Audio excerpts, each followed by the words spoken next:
là, à travers cette connaissance affinée des consommateurs, évidemment, on va pouvoir, grâce à la data, essayer d'anticiper les attentes, et à condition, évidemment, de le faire de façon responsable et transparente. On va parler de personnalisation des contenus et des campagnes publicitaires et des innovations pour la conversion et la fidélisation des clients. Je vais laisser la parole à Marie-Catherine Beuth, qui est donc notre correspondante à la Silicon Valley, journaliste, et en même temps qui a créé une application News on Demand dont elle va vous parler. Et ensuite, Olivier Cadino, ex-Hermès et DDB, qui va nous parler aussi du sujet de la personnalisation, suivi de Pierre-Antoine Durja, qui nous parlera de la personnalisation des campagnes publicitaires. Voilà, Marie-Catherine, je te laisse la parole. 1, 2, 1, 2, ça marche. Bonjour. Donc je suis journaliste au Figaro depuis une dizaine d'années. Et pourquoi je suis ici pour vous parler de personnalisation? Eh bien, tout simplement parce que pour moi, en tant que journaliste, en tant que productrice de contenu, la personnalisation, c'est presque une question de survie. Et je vais vous expliquer un petit peu pourquoi. Il y a 3 ans, je suis partie dans la Silicon Valley pour travailler sur un projet d'innovation média qui partait d'un constat très simple. Il y a pléthore de contenus excellents qui existent en ligne, essentiellement des contenus produits par des journalistes, et nous manquons tout simplement de temps pour les consommer tous. J'ai donc eu une idée extrêmement simple. Pourquoi ne pas créer un service ou une application qui personnalise les informations autour de mon temps disponible? Et pour passer de cette idée très simple à un produit simple, c'était extrêmement compliqué. Et la clé a été de parler à des utilisateurs. Donc, je suis allée dans le métro à San Francisco, parler de consommation d'informations mobiles avec des gens qui étaient en route pour le travail. Et 2 femmes m'ont donné 2 réponses extrêmement importantes et qui ont été fondamentales ensuite pour designer le produit que j'ai fini par lancer. La première m'a dit, quand j'ouvre ton application, je suis déjà en train de te dire que j'ai du temps de disponible. Et l'autre femme me disait, l'information, les news, c'est pas si important que cela. Et c'était assez cruel pour moi en tant que journaliste qui est donc une news junkie, était de réaliser qu'en fait, à l'intersection du temps disponible et de l'intérêt, se trouvait l'attention. Et depuis, pour moi, la personnalisation, c'est exactement ça. C'est se concentrer constamment sur l'attention que mon lecteur, mon client, mon consommateur m'offre déjà.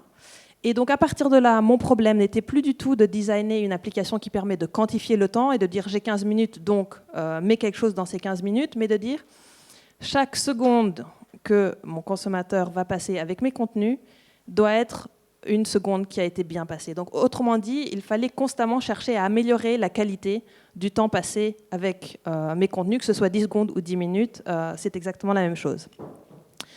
Ce petit processus a donc conduit à ce que je lance un média mobile, une appli en automne 2014 qui s'appelle News on Demand, Node, et qui propose 3 actus par jour avec une version courte, une version longue pour s'adapter justement à des temps de cerveau disponibles différents.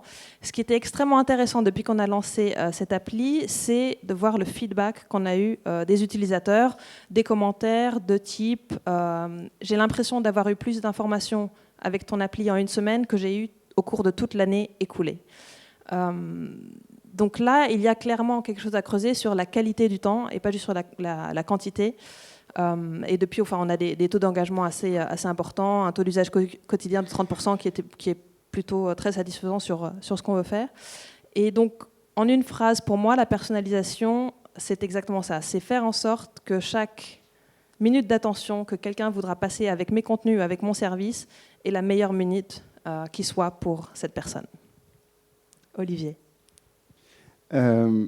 Oui, alors très rapidement, je vais me présenter. Donc, je suis Olivier Cadino. J'ai eu 3 vies professionnelles. Une vie plus récente dans le luxe chez Hermès en tant que directeur de la data, performance et des activations digitales. Donc, en fait, c'est du marketing digital. Une vie d'entrepreneur. Donc, j'ai créé une agence en stratégie réseaux sociaux en 2009. Et puis, une vie de consultant en organisation. Et on verra que je vais essayer, en fait, donc, chez Ernst & Young, pendant 4 ans, et je vais essayer un petit peu de croiser ces 3 expériences pour vous présenter ma définition, enfin en tout cas une tentative de définition de ce qu'est la personnalisation et pourquoi je pense que c'est le sujet et peut-être plus que la data, qui va donner du sens à l'expérience qu'on veut proposer à nos clients, qu'ils soient online ou offline. Alors pour essayer d'expliquer de mon point de vue ce qu'est la personnalisation, j'ai fait un petit schéma maison, mais dont vous pouvez vous emparer. Ah parfait, vous pouvez vous emparer bien évidemment. Donc qu'est-ce qu'est la personnalisation? En fait, il y a deux façons de l'appréhender. Une façon qui est dans la chaîne de valeur de l'entreprise. Quel est mon métier en tant qu'entreprise? Qu'est-ce que je produis? Donc finalement, à quel moment je peux personnaliser un service pour augmenter la proposition de valeur? Et moi, j'ai opté pour la deuxième solution. Donc je vais vous présenter, si ça marche, si le clic marche. Attends, la flèche ne marche pas. Bon, du coup, on va lancer plusieurs clics pour faire la... Ouais, tu peux dérouler les 3 clics. Voilà, stop. OK. Donc, en fait, on a les différents leviers de l'omnicanal. Alors, il y en a beaucoup plus. Hein. Il y a peut-être 30 à 40 leviers, en point de contact dans un environnement omnicanal. Mais ce qui nous intéresse aujourd'hui, c'est de définir dans un parcours d'achat. Vous reconnaissez... Donc ça, c'est du marketing proctorien des années 70. Hein. Donc, on reconnaît les 3 étapes, l'acquisition, la conversion et la fidélisation. En fait, depuis 50 ans, c'est le métier des marketeurs. Ce qui est intéressant avec la personnalisation, c'est à chaque étape du tunnel, ce qu'on va pouvoir personnaliser. Donc, quand je suis en phase d'acquisition et que je vais acquérir une audience ou que je vais acquérir en fait une clientèle, je vais pouvoir personnaliser mon offre et ma promotion. C'est tout bête. C'est par exemple Vueling qui va m'envoyer un message pour me dire tant de merde, pardon, excusez pour le langage, mais il fait moche aujourd'hui, allez en Andalousie. Donc ça, c'est une forme de personnalisation au niveau de l'offre, au niveau de la promotion. C'est par exemple Monoprix qui voit que j'adore le jus de coco et qui va me proposer une promotion sur le jus de coco. Bref. La partie de conversion va davantage porter sur le produit et sur l'expérience. L'expérience, c'est quoi? C'est quand je suis en magasin ou quand je suis sur un magasin online, en quoi le site va s'adapter à mon besoin et à mon comportement et à mon profil cognitif. On verra un peu plus tard ce qu'on peut mettre derrière profil cognitif. Et puis enfin, la fidélisation, c'est comment je construis ma relation à long terme. Et ça, avec un background luxe, c'est ce qui nous intéresse le plus chez Hermès, c'est de construire une relation dans le long terme. Et en fait, Hermès le fait depuis des années, mais au même titre que d'autres marques. Quand vous venez en magasin, la vendeuse, enfin la conseillère vous connaît depuis de longues dates, sait que vous achetez de la soie, que vous pouvez aller donc du coup vers de la joaillerie, d'abord en argent, puis après en or. Donc cette personnalisation, elle est faite par l'humain finalement. Donc la question, c'est comment on pourra l'automatiser à un moment donné. Donc si on essaye de définir la personnalisation, elle peut se faire au niveau de l'offre, de la promotion, du produit, de l'expérience, de la relation et du SAV. Et c'est d'abord par rapport au métier de l'entreprise qu'il faut se demander qu'est-ce que je vais personnaliser. Donc je vais juste vous donner 3 exemples rapides et après je passerai la parole. Ah, on a été un peu trop rapide, du coup. Attends, on va revenir en arrière. Encore, voilà. Donc par exemple, dans la vente à distance, on va plutôt personnaliser l'amont du tunnel, donc l'offre et la promotion. On cherche à acquérir des clients, on a un volume d'offres important et on cherche à les acquérir. Donc si on continue, je prends 3 exemples en fait, d'industrie juste pour vous montrer, on ne peut pas tout personnaliser. Donc qu'est-ce qu'on cherche à personnaliser en particulier dans le tunnel, dans le parcours. Quand je dis le tunnel, évidemment, c'est le parcours client. On va chercher à personnaliser l'expérience, plus dans l'industrie du luxe, où ce qui compte en fait, c'est en quoi, et là, à ce moment-là, il faut prendre le mot personnalisation comme unicité de l'expérience. En quoi l'expérience que je vais proposer est unique, singulière et mémorable. Et c'est ça, le nerf de la guerre, en général, dans l'industrie du luxe. On va aussi travailler beaucoup sur la fin, c'est-à-dire la relation et le service après-vente. Et pour finir mes 3 exemples, donc dans l'industrie que j'ai appelée du premium, donc par exemple chez Citroën, que je place dans le premium, et Apple, on va chercher à personnaliser le produit parce qu'on cherche à créer un lien de proximité et d'appropriation entre le produit et l'acheteur.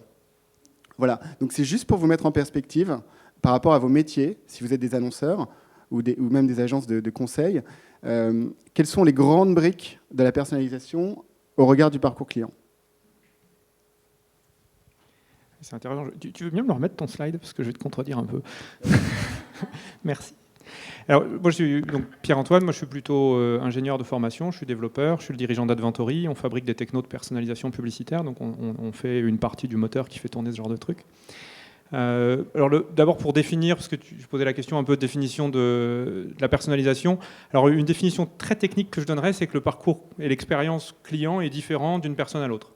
Et je ne peux pas donner plus généraliste que ça. Je n'y arriverai pas. Mais avec ça, je pense qu'on va réussir à tout rentrer dans la boîte. Pardon. Hein. Non, mais je pense que, en fait, c'est beaucoup plus compliqué que ça en a l'air de faire ça. Et il n'y a vraiment rien de neuf sous le soleil. C'est-à-dire que quand on rentre dans un resto, on préfère être reconnu par le mec à l'accueil. Quand on va dans une boutique, on adore être reconnu.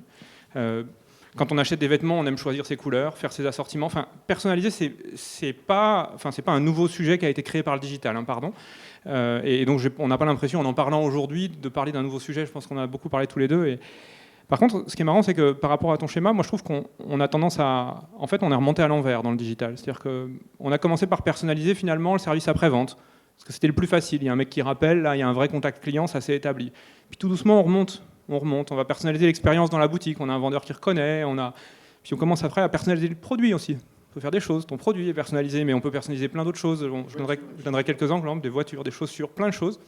Et puis en fait, le plus dur à personnaliser dans tout ça, c'est finalement la partie acquisition. Parce que c'est une énorme surface, on sait moins de choses sur les gens, et c'est très compliqué à mettre en œuvre. Et donc j'ai l'impression que le digital est en train de grignoter ce tunnel dans l'autre sens, en essayant de faire remonter la personnalisation à des endroits où en fait elle était très très dure à constituer. Et les rares exemples de personnalisation qu'on connaît, tu parlais de vente à distance, il y a des tas de très très beaux exemples de gens qui font de la perso en vente à distance, mais en réalité c'est qu'il y a déjà eu des transactions. Il est impossible en pure acquisition aujourd'hui de faire de la personnalisation en vente à distance. Donc je me permettais de contredire un peu ton... Non, ce que je trouve juste dans ton explication, c'est qu'on acquiert des données, en fait, plus on va vers l'amont, moins on a de données. Donc finalement, la personnalisation s'appuie sur des données. Et ça permet aussi de rebondir sur l'aspect des données. Tout à l'heure, on a eu un talk sur l'importance d'acquérir toutes les données, un peu, et je voulais faire une parenthèse rapide, un peu comme si on était en temps de guerre, et qu'on voulait tout mettre des boîtes de conserve dans un bunker. Donc les boîtes de conserve, c'est évidemment l'information sur nos clients. Il faut d'abord se demander qu'est-ce qu'on veut personnaliser et quelle est la promesse de valeur qui va être notre nouveau métier demain, et penser l'organisation autour de ça. Donc en fait, et la data vient après pour venir nourrir cette personnalisation. Et là, en fait, c'est pas pour vouloir trouver un consensus à tout prix, mais je pense que le digital capture de la donnée parce qu'il y a beaucoup plus de sondes tout au long du parcours, et on en a plus quand on connaît le client. Enfin, on a plus de données quand on connaît le client, c'est-à-dire plutôt en fin de parcours. Donc, je suis assez d'accord avec ça. Mais au-delà de l'enjeu de la donnée, tu avais mentionné quelque chose tout à l'heure sur la partie humaine et la partie technologique pour amener tout ça à l'échelle. On a les données, on est capable de personnaliser, mais cela crée souvent des fails, type le père qui découvre que sa fille est enceinte par rapport à ses recherches sur Amazon. Il y a eu quelques buzz comme ça, malheureux, aux États-Unis. Est-ce qu'il y a, est-ce qu'aujourd'hui, on n'est pas dans une époque où on veut que la personnalisation ne soit plus une recommandation sophistiquée, type Amazon, Google Ads, etc., mais la personnalisation doit déclencher une réaction un petit peu waouh. Et comment on fait pour recréer cette partie? Un être humain me reconnaît quand je rentre dans un restaurant ou dans une boutique sur le numérique. Est-ce que vous avez des exemples ou des idées là-dessus? Je pense que la personnalisation, elle peut vraiment permettre d'améliorer la connivence, le contact. Il y a plein de mots pour ça, le lien, il y a plein de mots, la connexion, comme disent les anglo-saxons, mais ce n'est pas un très joli mot en français. Mais aussi parfois l'utilité, la simplicité du produit, parce que ton produit est assez exemplaire de comment on améliore l'utilité et la simplicité grâce à la personnalisation. On n'est pas dans la connexion avec ta marque, on est dans l'utilisation du produit. Et finalement, moi je trouve qu'il y a des très très bons exemples de tout ça. Évidemment, l'exemple que tout le monde connaît, c'est Coca. Pour créer de la connexion, c'est fabuleux. C'est fabuleux. Et ils n'ont rien fait, ils n'ont pas personnalisé. C'est pas vrai, les bouteilles, elles sont vendues avec tous les prénoms. Il n'y avait aucune connaissance client, mais c'est personnalisé. Parce qu'au moment où j'achète le produit, c'est moi qui le personnalise en le choisissant. C'était puissant, ça. Je pense à un autre produit dans lequel c'est intégré dans le produit, c'est Deezer. Je pense que Deezer, si tu enlèves les recommandations, ça ne sert plus à rien. Si c'est pour avoir une collection de musique, je m'en fiche. Deezer, je pense que 80% des gens consomment les playlists. Et la personnalisation fait partie du produit. Elle a amélioré le produit. Elle n'est pas intrusive, elle est juste essentielle. Effectivement, David me parlait tout à l'heure d'un autre exemple, une conversation informelle, qui était les assurances qui partaient en pay as you drive. C'est-à-dire qu'en gros, je commence à payer mon assurance autant que je conduis ma voiture, voire selon la qualité de ma conduite. Le produit, il est personnalisé, là c'est encore plus compliqué, et donc là on approche des sujets délicats, légaux, de droit, de savoir, mais on voit bien que le produit, on dérive depuis de la personnalisation dont on a l'image, oh là là, j'ai reçu un petit courrier personnalisé dans mon email, en passant par des expériences beaucoup plus intenses. Je pense que quand on... Enfin, moi, j'ai fait ça à un de mes cousins. Quand on offre à un cousin une canette de coca avec son prénom dessus, c'est formidable, les yeux qui brillent. Et ces sensations-là, c'est pas un courrier que j'ai reçu dans ma boîte aux lettres, c'est autre chose. Et c'est marrant comme situation. En fait, finalement, personnaliser, c'est traiter les clients comme des personnes. Est-ce qu'on peut pas revenir à ça? Et finalement, moi j'ai un petit problème avec cette collecte de données et cette volonté de savoir de plus en plus de choses sur les gens. Et je me pose la question, quel est le service qu'on veut vraiment leur rendre en tant que personne? Et à la limite, le fait que ce soit sur le digital n'est pas vraiment le sujet, même si le digital permet d'enrichir en fait cette expérience. Donc ce que j'aimerais vous proposer en fait, c'est vraiment qu'on se pose ensemble la question, pourquoi je personnalise? Pourquoi? Quelle est la valeur dans l'expérience, dans le produit, dans le service que je vais proposer qui va me créer un avantage concurrentiel, distinctif vis-à-vis de ma concurrence? Et finalement, ça oblige à repenser son métier grâce aux technologies, grâce à la data. Mais c'est d'abord, et finalement ça rejoint, je suis parti de l'exemple du marketing proctorien, mais ça rejoint aussi ce que disait Nathalie ce matin, de revenir aux basiques du marketing. En fait, le digital nous oblige à revenir à la base du marketing. Quel est le service qu'on va rendre à nos clients? Et pour ça, il faut passer au peigne fin sa proposition de valeur et identifier à quel moment je peux personnaliser pour offrir de la valeur. Je vais prendre juste peut-être un exemple sur le web que j'aimerais voir, peut-être qu'un site comme Amazon le fera. C'est que vous savez, on est tous plus ou moins cerveau droit ou cerveau gauche. Ça veut dire qu'on a tous des profils cognitifs différents. Moi, je suis plus cerveau droit. J'ai découvert ça récemment. Bon. Ça veut dire que j'aime bien avoir des grandes images et d'avoir des liens thématiques entre des produits qui n'ont aucun lien, qui n'ont aucune. J'aime voir une machine à laver et un téléphone mobile. Voilà, ça c'est. Alors que les profils cerveau plutôt gauche vont aimer de l'information hiérarchisée avec très très peu de clics pour arriver à l'achat, parce qu'ils n'aiment pas perdre leur temps. Donc, imaginons un site web qui se reconfigure visuellement et au niveau de sa structure en fonction du profil cognitif qu'on aura détecté.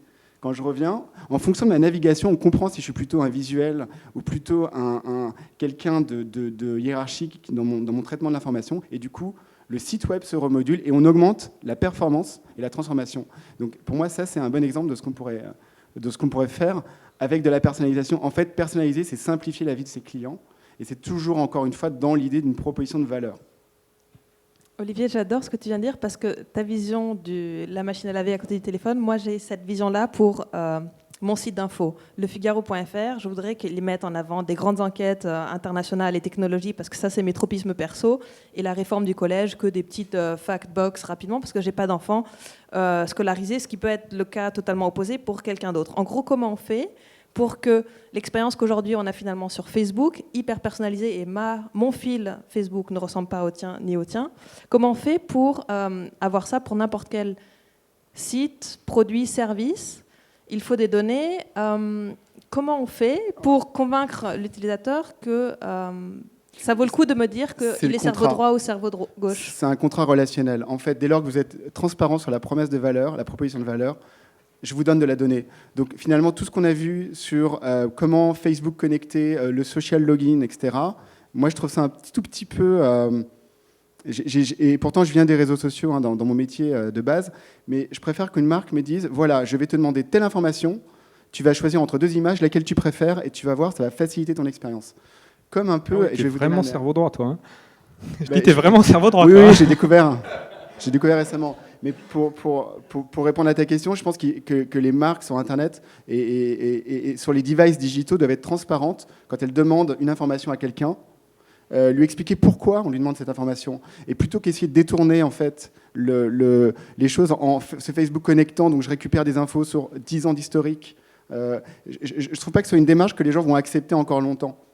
Donc les marques ont une responsabilité, c'est aussi d'être transparentes vis-à-vis de la data et du coup de faire un pacte et un deal relationnel avec les clients, les internautes, les prospects, etc. Oui, alors malheureusement, c'est un peu idyllique, parce que je pense qu'il y a beaucoup de gens sur le marché qui... Non, mais tu as raison, mais il y a beaucoup de gens, c'est tellement plus facile d'aller tout de suite chercher les données quand on les a, parce que à la fin, là où tu as raison, c'est que le but, c'est de vendre plus, quoi. D'une façon ou d'une autre, même quand on est une maison de luxe. Ou de vendre mieux, des fois. Ou de vendre à des gens différents. Mais il y a le mot vendre dedans, et c'est vrai que c'est difficile de ne pas prendre la donnée quand elle est disponible. Je pense que ça va être un sujet. Je pense que la technologie a cette capacité à analyser, optimiser, aller chercher vraiment le processus qui va faire que le scénario que tu as imaginé en tant que marketeur pour ton produit, on va l'industrialiser pour aller, une fois que tu connais bien ton scénario, on va chercher à le tuner pour qu'il marche le mieux possible. Et pour le tuner, toutes les données seront bonnes à prendre. Et quand on travaille un peu dans les données, c'est étonnant à quel point des données qui ont l'air décorrélées sont en fait très utiles. C'est-à-dire que les articles que tu lis sur le Figaro peuvent beaucoup aider à déterminer le type de produit que tu achètes. Beaucoup. Mais en fait, c'est pas écrit dessus du tout. Et si on te dit, ça m'intéresse de savoir quel article tu lis pour savoir qu'est-ce que je dois te proposer comme offre commerciale, tu vas pas comprendre. C'est magique. On peut pas toujours le dire parce qu'il y a des analyses de profil, des similarités, des choses statistiques qui font que c'est difficile d'expliquer à l'utilisateur qu'est-ce qu'on va faire de ces données. Mais au fond, je peux qu'être d'accord avec toi en tant que marque, mais c'est un sujet très complexe. Mais est-ce qu'il ne faut pas plus de transparence pour dire, je prends ces données sur tes habitudes de lecture et sur tes comportements d'achat parce que derrière, je peux te proposer tel service qui va faire briller les yeux de ton cousin. Enfin, est-ce que la transparence n'est pas sur la collecte des données? Est-ce que le manque de transparence n'est pas... Est-ce qu'on manque pas de transparence ou est-ce qu'on n'est pas assez explicite sur la valeur qu'on apporte? Et sur un service comme Deezer, c'est très visible la valeur que j'ai à connecter mon graphe social et à dire qu'est-ce que j'aime pas, alors que sur choisir telle ou telle couleur de chaussures... Et sur ton appli, tu vas monétiser comment sur ton appli? Je déciderai quand je saurai qui est ma base utilisateur. Tu vas prendre les profils des gens qui ont lu les articles et tu vas en déduire quelle cible sera intéressée par quelle offre commerciale. Et tu feras comme tout le monde. Oui, mais ce sera important pour mes lecteurs d'avoir derrière quand même une expérience qui est waouh. Il faut que, si je prends leurs données, il faut que ça leur rende service. On a essayé de régler cette question-là en embarquant dès le MVP, dès le prototype, une boucle de feedback. La boucle de feedback, on n'a pas cherché très très loin, on s'est inspiré de Tinder, qui donne un signal positif vers la droite, un signal négatif vers la gauche. Et on s'est dit, si on applique cette couche-là, de signal positif, signal négatif, sur des contenus, vous pouvez les envoyer à droite ou à gauche, et pour vous, ça veut dire c'est intéressant, ou je veux le sauvegarder plus tard, ou pas. On commence à collecter des données. Ces données, moi, aujourd'hui, je les ai à deux niveaux. J'ai au niveau macro, donc je sais collectivement, tous mes utilisateurs tendent à avoir plutôt tel type de réaction sur ce type de contenu et tel autre sur d'autres types de contenus. J'ai aussi ces infos au niveau individuel, par identité de terminal. Ma grande question aujourd'hui, c'est comment j'agis sur cette donnée. J'ai pas décidé ça encore. Je pense que ça fait l'objet d'énormément de tests.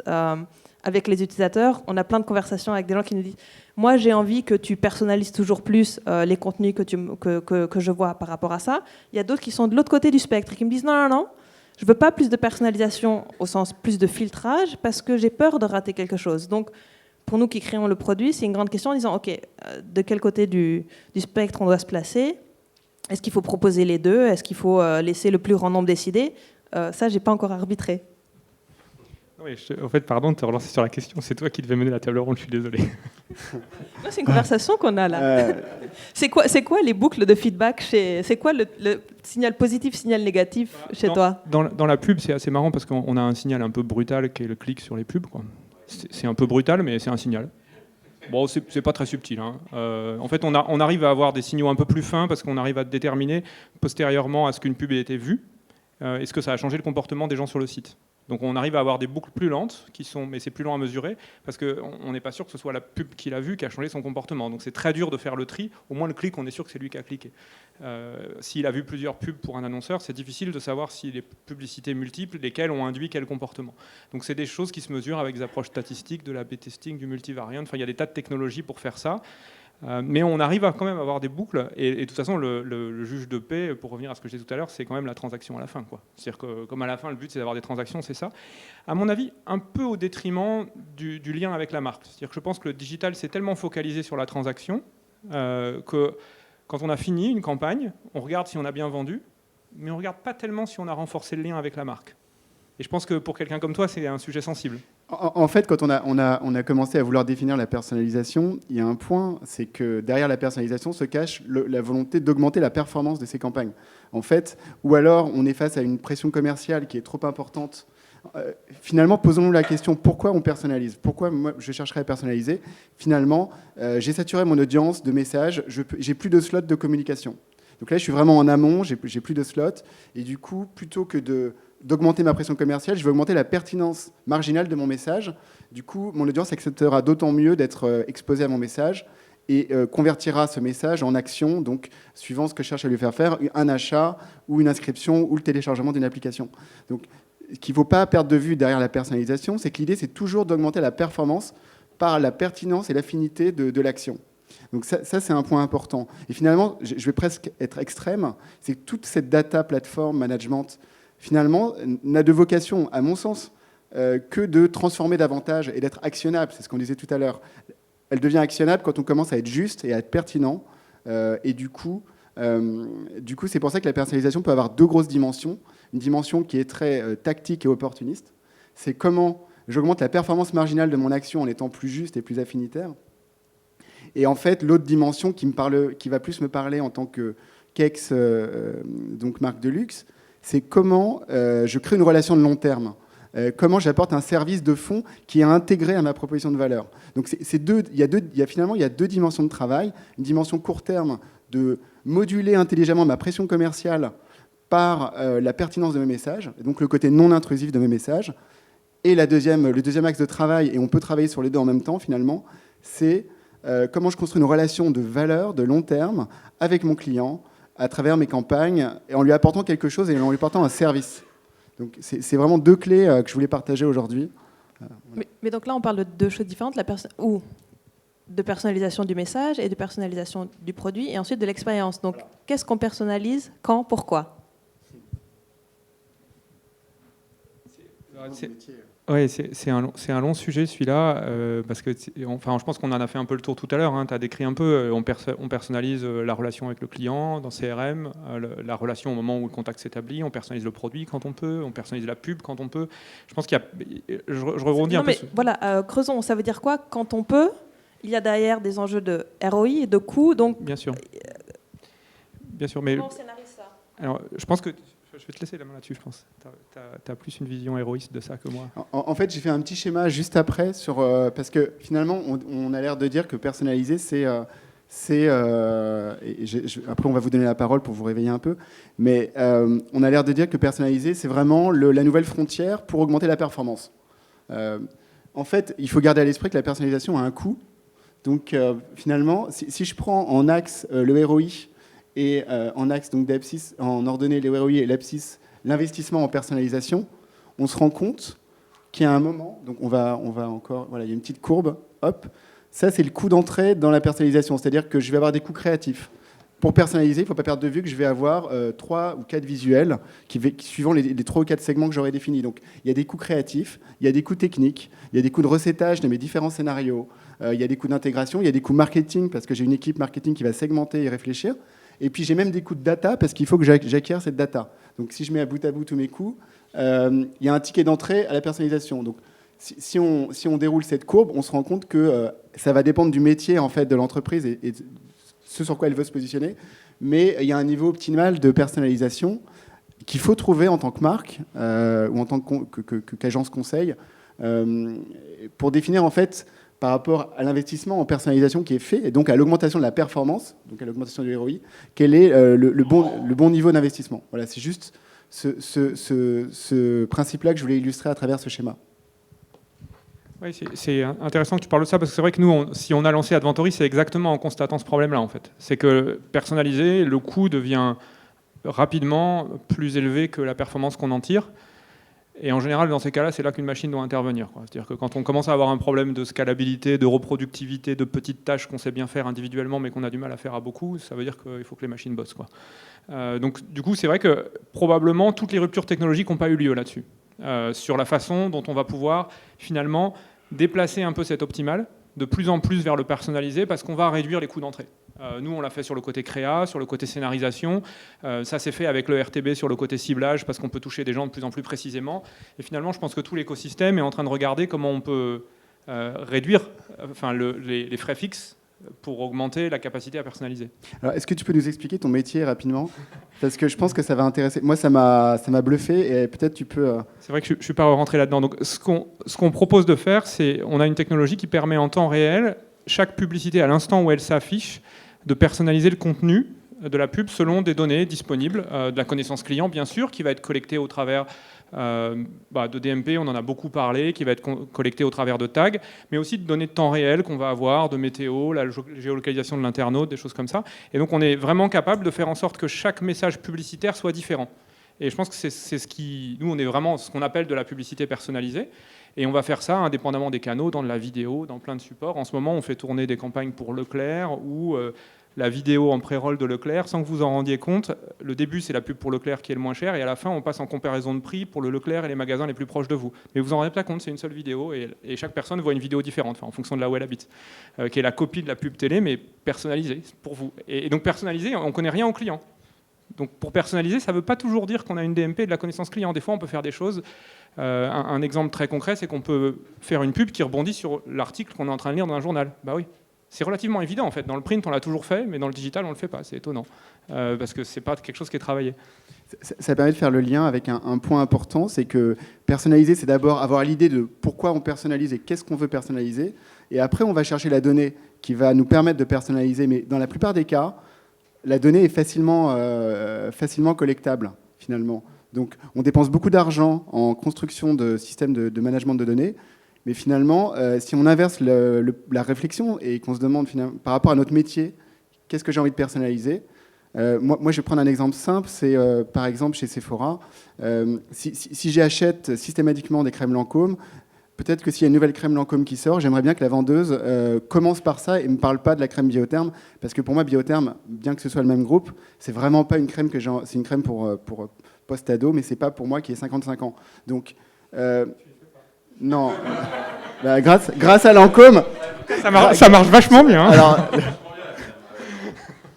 grâce à Lancôme. Non, mais c'est un exemple, mais aujourd'hui, même des marques comme L'Oréal ou des distributeurs sélectifs comme Sephora ne sont pas encore capables, et je voudrais attirer votre attention là-dessus, de faire le lien entre le client online, e-retail, retail, e-commerce, et le retail physique. Les liens ne font pas le marque, donc font pas le lien. On parle d'omnicanalité, elles sont pas capables de réconcilier. Il y a 2 bases de données clients, il y a 2 CRM. Donc, sans parler même du fait que Lancôme lui-même n'est même pas au courant que tu as acheté une crème. Voilà. Donc à ce titre-là, il y a un bon exemple de Marionneau qui est le code beauté. Moi, je trouve que c'est une très très belle opération parce qu'en plus, elle est smart et je pense qu'elle n'a pas dû coûter cher. C'est que vous faites un diagnostic en magasin et à partir de là, on vous détermine c'est quoi votre assortiment beauté. Et après, on va vous suivre tout au long de votre vie et de l'évolution de votre peau. Et je trouve ça assez intéressant parce que là, on est vraiment dans ce que je considère être l'élévation du service client, de ce qu'on va donner, de la valeur client. Et Marionneau s'est interrogé, qu'est-ce que je peux donner de plus à mes clients ? Et a mis en place cette initiative. En plus, elle est digitale et retail. On vous reconnaît avec un système de couponing. Le couponing aujourd'hui étant le système le plus classique en fait, pour réconcilier les deux clients, le client on et le client off. Tu vas faire un sujet très intéressant parce que donc il y a une base CRM offline, online. Toi, tu as parlé de données sur les personnes, mais aussi de données de contexte géographique, météorologique, etc. Du coup, qui est un peu responsable de la personnalisation ? Est-ce que c'est tout le long de la chaîne, Tout le monde doit faire quelque chose, et si ça fail, personne n'est responsable ? Est-ce que ça doit être uniquement la marque parce que du coup il y a du contrôle ? Est-ce qu'il y a un enjeu de contrôle sur la personnalisation ? Est-ce qu'on laisse le consommateur définir ? Je pense que c'est le cœur du sujet. Ça. Là, on est vraiment au cœur du sujet. C'est-à-dire que la vraie question, c'est qui contrôle la personnalisation et pas à quelles données et pas à quel scénario. Enfin, et le qui contrôle, c'est parce que quand tu es une marque, tu veux créer une expérience globale. Et cette expérience globale, elle passe par le fait que c'est pas chacun de tes prestataires, chacune de tes agences, qui va chacun construire un scénario personnalisé. Chacun de tes revendeurs, parce que tu revends chez Mariano, chacun de tes canaux de distribution. C'est impossible d'arriver à ça, parce que ça, c'est pas personnalisé.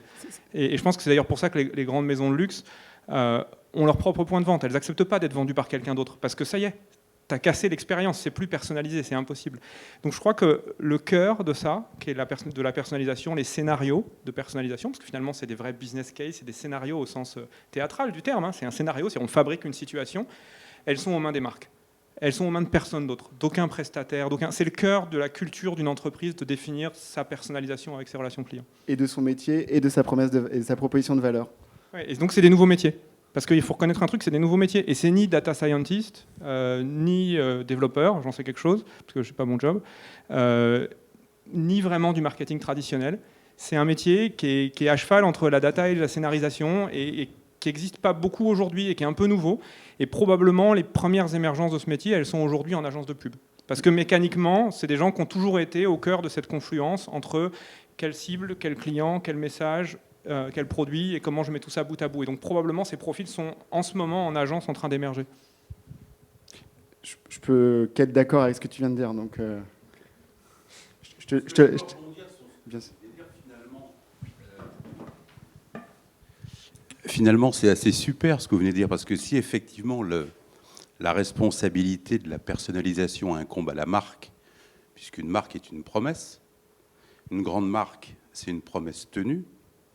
Donc dans l'expérience de marque, la marque doit donc mettre en place des standards pour que l'expérience de personnalisation de chacun soit toujours la même pour bien vivre la marque. Donc personnalisation et standard, finalement, on boucle la boucle. Je pense que tu l'as très bien dit tout à l'heure, hein, c'est chaque marque qui définit son contrat. Enfin, je te laisse.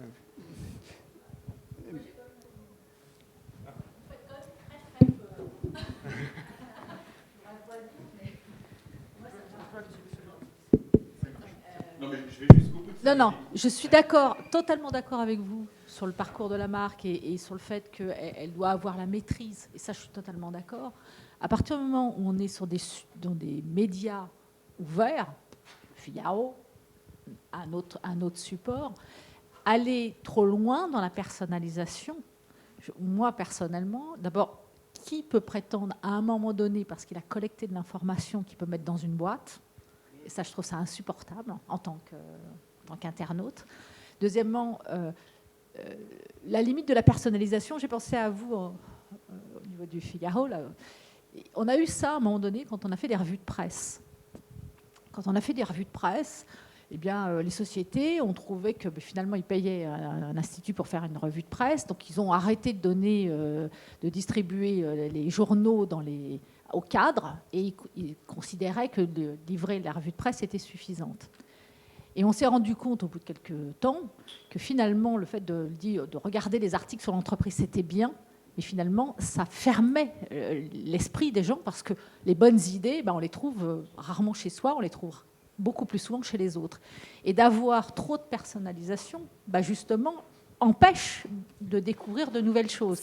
Et quand vous dites on veut pas, vous aimeriez qu'on vous propose la crème Lancôme à la place de la crème Biotherm, je me dis qu'à un moment donné, il y a pour moi, c'est sectaire parce que ça veut dire que vous vous fermez à toute autre ouverture. Donc, je pense qu'à un moment donné, non, mais évidemment, je plaisante, mais à un moment donné, je pense que la responsabilité des gens qui font les médias d'aujourd'hui, c'est effectivement la personnalisation, c'est une bonne chose, tout le monde en demande, mais je pense qu'il y a un curseur, et le curseur, il est à trouver. Et en tout cas, pour moi, le curseur, c'est de toute façon l'internaute, c'est à lui de choisir.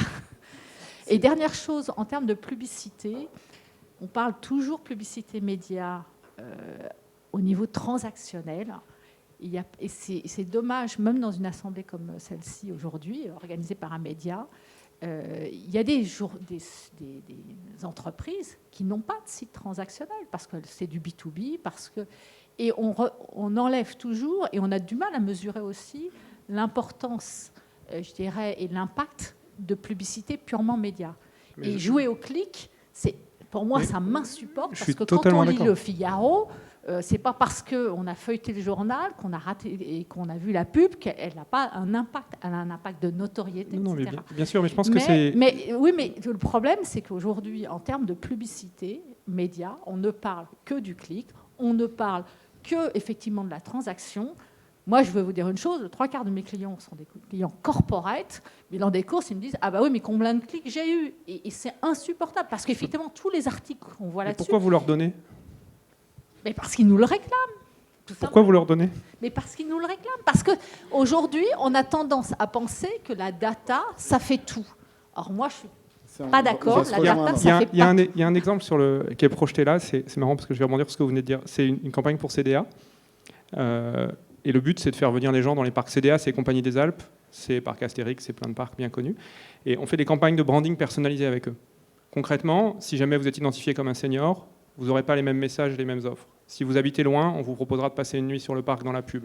Si vous habitez près, Si j'ai pas d'offre, rien de tout ça. Mais, si j'ai pas d'offre, si je suis dans du B2B, Ben non, mais dans le pas B2B, donc vous allez me personnaliser quoi? mais J'ai pas d'offre. je parlais de Coca-Cola tout à l'heure avec une personnalisation au Le niveau des produit. prénoms. Il y a plein de cas. Coca-Cola, la personnalisation, ça n'a pas changé le produit. Mhm. Ça a créé du lien. J'ai donné ce premier exemple délibérément de branding parce que je pense que la création du lien par la personnalisation, elle existe bien au-delà du côté Oui, mais transactionnel. elle se mesure comment? Mais c'est l'un des premiers points que j'ai levé. Je suis d'accord avec vous. Aujourd'hui, on manque d'outils qui permettent de On est mesurer. bien d'accord. Bien On sûr, n'a pas bien de- sûr. C'est un vrai problème, mais il ne faut pas croire non plus que les marques sont aveugles à ça. C'est-à-dire que la publicité, ça marche, y compris la publicité digitale. Et s'ils sont encore là, les annonceurs, c'est que je pense que ça marche. non, mais C'est un peu moins cher. On est constamment en pleine réflexion sur comment mesurer l'efficacité d'une campagne. Alors déjà, digital, ça fait longtemps qu'on le fait, et on le fait en branding, de la même manière que ça peut se faire sur d'autres médias. Donc ça a bien avancé. Maintenant, sur une campagne personnalisée, c'est vrai que ça demande à réfléchir, parce que c'est compliqué d'aller isoler l'effet seul de la campagne personnalisée. on peut faire de l'A/B testing, mais On va tester ce genre de choses, et petit à petit, Ah, de toute façon, en branding, en corporate, c'est indispensable. non, mais ça dépend de votre objectif. C'est vrai que dans la personnalisation, mesurer l'effet déclencheur, on n'y est pas encore. Ce serait tellement beau si on y était. Non, mais on peut mesurer les affinités de marque. Et ça marche très bien. Ça marche très bien. Et c'est plus lent comme cycle, mais on se rend compte que quand on personnalise une expérience, on améliore l'affinité de marque. Et les exemples que tu as cités avec Marionneau, où créer du lien avec la marque. Et quand on parle de créer du lien, c'est ça dont on parle. Et ce lien, c'est vrai qu'aujourd'hui, le digital, c'est tellement focusé sur le clic qu'on est un peu à côté de la plaque. Mais je pense que même ce focus, il est J'espère, parce que le problème, c'est qu'on ne parle que de ça. Donc, Parce que les après, gens- vous avez des annonceurs qui, eux, vous parlent de ça, forcément. Parce qu'on est- on Les est- gens ne comprennent pas qu'avec le digital, il y a une.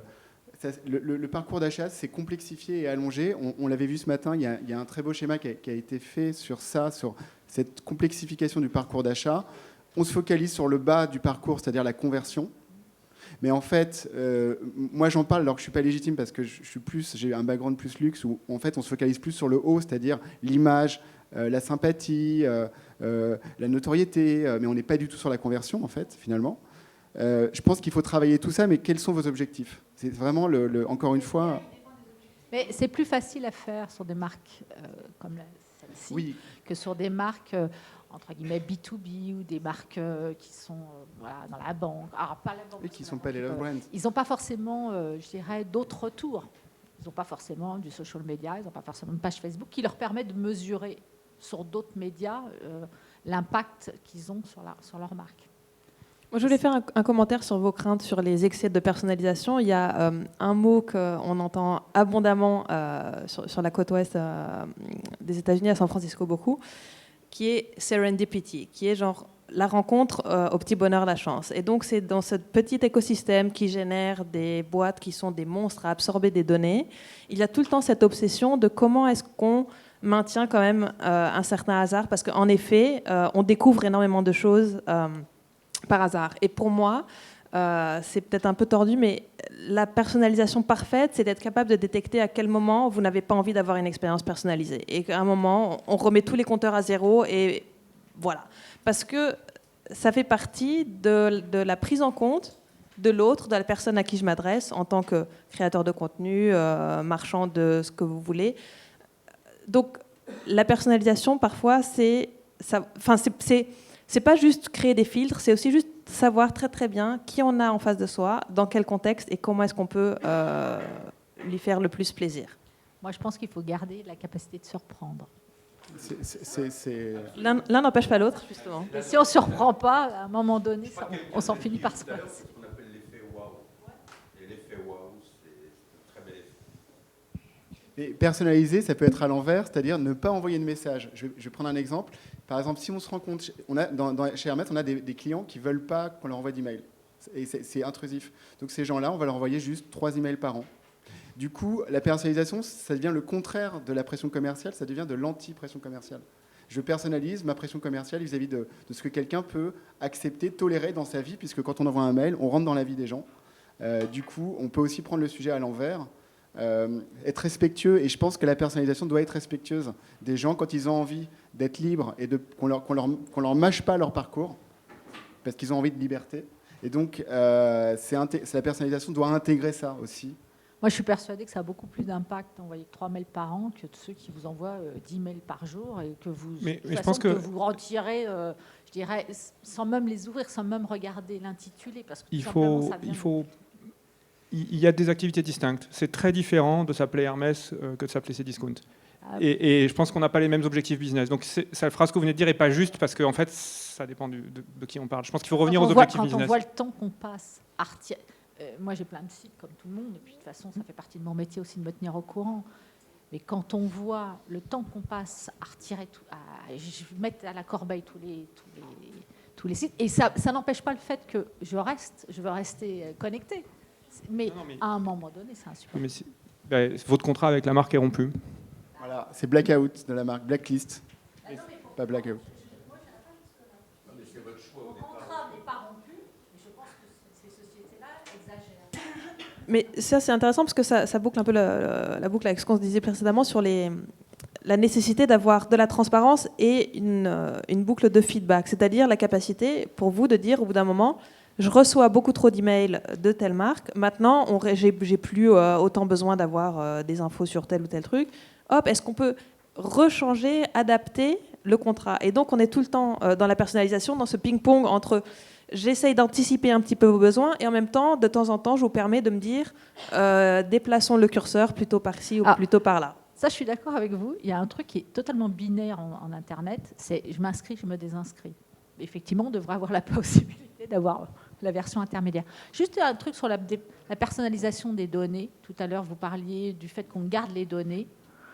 Moi, je constate quand même qu'il y a beaucoup de transferts de données, il y a beaucoup d'utilisation de données par d'autres personnes. La donnée, elle se vend. On parle de big data et on parle de vente de données. Donc, c'est bien de vouloir demander que de la donnée, d'une certaine donnée, montrer pourquoi on va utiliser cette donnée-là par la personne. Mais si derrière, on est là pour la vendre, ça ne présente aucun intérêt. Et je pense que les gens sont parfaitement conscients qu'aujourd'hui, la donnée qu'ils donnent, elle est revendue. Et c'est aussi pour ça, à mon sens, que à force de demander trop de données, je pense que plus personne ne voudra en donner, ce qui est dommage.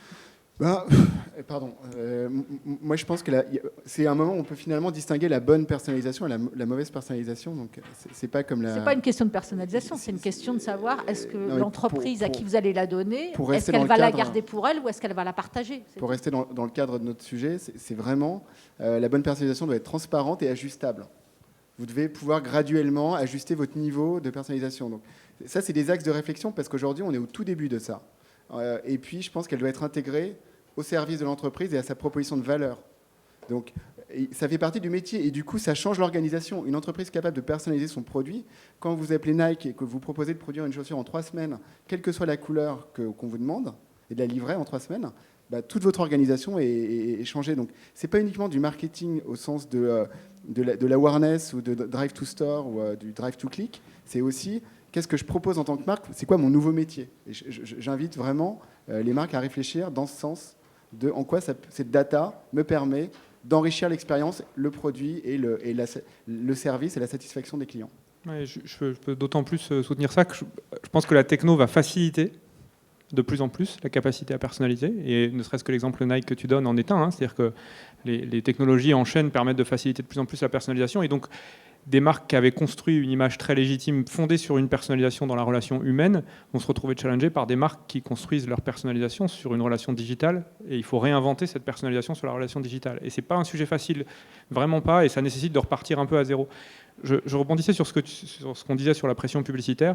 Un exemple très simple de ce qu'on fait tourner avec SFR, c'est que quand on fait tourner une campagne SFR, si jamais on détecte que vous êtes client SFR ou que vous n'êtes pas couvert par la box, on ne vous met pas une pub pour une box. On ne vous met pas une pub pour de la fibre si vous êtes couvert par la fibre, si vous n'êtes pas couvert. On va vous envoyer une autre pub pour un mobile. Vous aurez le même nombre de pubs. Ça n'a rien changé, la connaissance client, en nombre de publicités ou en pression publicitaire. Juste, elles étaient intéressantes. Plus. Elles n'étaient pas hors sujet. Des fois, c'est simple. Il y a des cas très simples à mettre en œuvre qui ne cassent rien, qui ne cassent pas le contrat, qui au contraire améliorent le service rendu. Et puis effectivement, le problème de l'industrie de la data, c'est le mot industrie. Hein.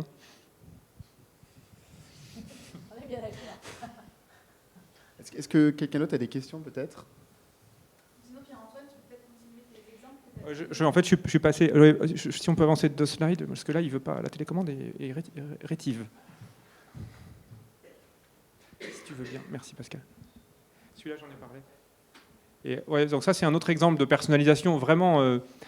Ça te fera marrer, je ne sais pas si tu connais cet exemple-là. On avait fait pour le lancement de la Fiat 500 avec Guerlain, la petite robe noire, on avait fait une campagne où en fait les femmes pouvaient piéger leur mari pour la Saint-Valentin en disant « Chérie, tu me l'offres ». Donc c'était un petit mail qui partait, le mari prenait un petit pixel qui permettait de le retargeter, et ensuite il était retargeté sur tous les supports, dont le Figaro, avec la photo de sa femme. Donc ce que vous voyez à gauche, c'est la créa qui voyait. Et c'était vraiment la photo de sa femme avec Dis-moi chaton, qui était le petit surnom qu'elle avait choisi de lui mettre, et Vanessa, qui était son prénom. Et donc là, on est dans un niveau de personnalisation totalement délirant. C'est-à-dire que se faire déranger par la photo de sa femme en lisant l'équipe, c'est un peu désagréable, ou pas d'ailleurs, ça dépend, mais en tout cas, c'est inhabituel. Vous l'avez récupéré comment, la photo de la En fait, c'était un piège, c'est-à-dire que madame piégeait monsieur pour se faire offrir la voiture. Donc c'était avec la pleine et entière collaboration des deux parties. Mais c'est de la personnalisation, c'est-à-dire que finalement, c'est pas nous qui avons décidé d'envoyer la publicité à quelqu'un. C'est des femmes qui ont décidé d'envoyer une pub à leur mari. C'est un autre exercice de personnalisation. C'est une idée, je dis ça pour dire, il y a des cas, alors ça c'est une agence Créa, One, qui a imaginé ça, c'est assez surprenant parce que finalement on a imprimé quelques dizaines de milliers de publicités pour faire ça, ce qui pour une campagne digitale est minime, avec un énorme impact en termes d'image. Donc voilà, ça existe, il y a plein de choses à faire qu'on peut faire, et ce qui est amusant c'est que dans ce cas précis, nous n'avons collecté aucune donnée, puisqu'au moment où madame déposait sa propre photo, elle était enregistrée dans le cookie du mari quand il regarde le mail, et moi j'ai même pas la base de données des photos, c'est-à-dire que j'ai moins de données par cette campagne que par d'autres campagnes qu'on a menées. Donc c'est assez amusant parce que des fois très personnalisé ne veut pas forcément dire qu'il y a une industrie de la donnée qui s'est montée. Donc c'est un très bon exemple celui-là, tu as bien fait de me relancer là-dessus. Voilà, on peut faire plein de choses très marrantes, et là évidemment on est à nouveau dans l'expérience du luxe, hein. Évidemment quand Guerlain, Fiat se lance là-dedans, c'est pour créer une vraie expérience client.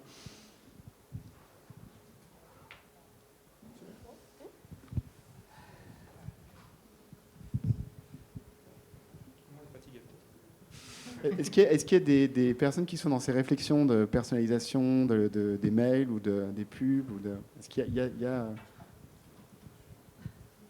est-ce que vous pouvez nous peut-être partager des choses que vous êtes en train de faire ou c'est top secret? Nous, on travaille moi, je suis une agence, donc je travaille forcément sur ces problématiques aussi de personnalisation, mais avec des problématiques beaucoup, à mon sens, un peu plus complexes, parce qu'on travaille dans du B2B. Et on a beaucoup moins de support, on a quasiment aucune data, parce qu'on travaille aussi avec des sites qui n'ont pas forcément, c'est des sites plus B2B, donc n'ont pas forcément les moyens du Figaro pour fournir de la data. Donc voilà, et c'est moins sophistiqué que ça. Mais dans le B2B, évidemment, vous allez peut-être pouvoir faire moins d'effets whiz comme ça, mais même un service qu'on vend en B2B, il est quand même personnalisé parce qu'il est fait quasi sur mesure pour un client. Je ne vois pas très bien pourquoi la personnalisation serait antinomique de B2B. Non, elle n'est pas antinomique. On fait de la personnalisation, simplement on travaille avec parfois des supports qui ne vont pas nous retourner de l'information sur Pas encore une très bonne compréhension à la fois du législateur, mais aussi de tous les acteurs de la chaîne, de ce qui est faisable ou pas. Et puis il y a aussi un sujet, c'est comme c'est technologiquement, on peut l'implanter dans n'importe quel pays, la question c'est la loi de quel pays s'applique. Et ça, c'est évidemment un énorme sujet, parce que quand vous posez la question, le législateur, qu'est-ce qu'il aura fait dans 10 ans, j'aimerais bien savoir aussi, mais le législateur de quel pays? Parce que finalement, si celui de la France ne m'arrange pas, on ira ailleurs. Pour vous donner un exemple en termes de personnalisation, j'assistais l'autre jour à une présentation qui fait froid dans le dos. La publicité est l'art d'influencer. N'importe quel vendeur de voiture vous influence en manipulant l'esprit de la même façon. On n'aura plus le droit aux vendeurs de voitures non plus. Ah bon? Parce qu'on aurait perdu un truc, là. Moi, je rajouterais une chose, c'est la protection de la donnée. Parce qu'aujourd'hui, on collecte énormément de données, mais honnêtement, que ce soit les marques, que ce soit ceux qui la collectent, honnêtement, en termes de cyber-risque, on n'est pas très outillés. Et quand on voit que même des marques comme Apple, Sony, comme ça, se font piller allègrement la donnée, la question, elle n'est pas de savoir, ils se sont la fait piller. Demain, comment cette donnée qui sera pillée peut-elle être réutilisée contre les gens qui l'ont donnée? Et honnêtement, il y a un gros boulot sur le sujet. Je suis d'accord, mais là, on s'est un peu loin de la personnalisation, mais je suis d'accord. En fait, quand on a fait des débats pour préparer la journée d'aujourd'hui, il y a une dimension d'éthique qui est importante dans ce qu'on peut demander ou pas demander, une dimension légale, une dimension aussi de respect de la vie privée. Donc je pense qu'une marque qui personnalise bien tient compte de ces trois éléments. Et après, je pense que je serais passé à côté de mon message si vous ne repartez pas avec l'idée que la personnalisation, c'est créer du sens. Et c'est ça, et c'est créer de la valeur dans un pacte conscient entre un internaute et une marque. Donc c'est vraiment la façon que je recommanderais, en tout cas, la bonne façon pour moi d'appliquer la personnalisation. C'est un service, c'est une valeur, ça fait partie du métier de l'entreprise. Est-ce que cette donnée est protégée chez Hermès? Alors, je ne suis pas expert, je ne pourrais pas m'exprimer là-dessus, mais je pense.